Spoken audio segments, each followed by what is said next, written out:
In today's video, I'm going to teach you how to move Steam games and libraries. Whether you're running out of space on your current drive or simply want to organize your games differently, moving your games and libraries within Steam is a straightforward process, and I'm here to guide you through it step by step. To kick things off, you'll want to start by opening your Steam client.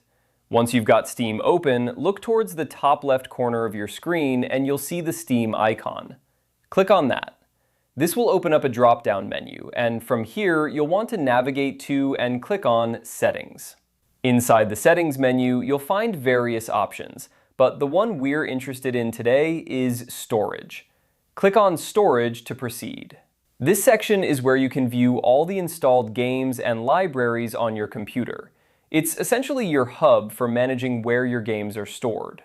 Now, you're going to see a list of all the games you have installed. Scroll through this list and click on the app or game that you want to move. When you click on a game, you'll notice a few options pop up.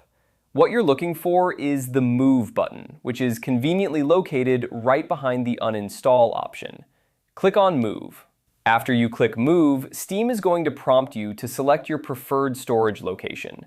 This is where you can choose a different drive or folder where you'd like the game to be moved. If you've set up multiple libraries, you'll see those options listed here. Simply select the new location that suits your needs best. And that's it. Once you've selected your preferred storage location, Steam will take care of the rest, moving the game files to the new location you specified. The process might take some time, depending on the size of the game and the speed of your drives, so be patient. To wrap things up, this process not only helps you manage your space more efficiently, but also ensures your games are organized in a way that works best for you.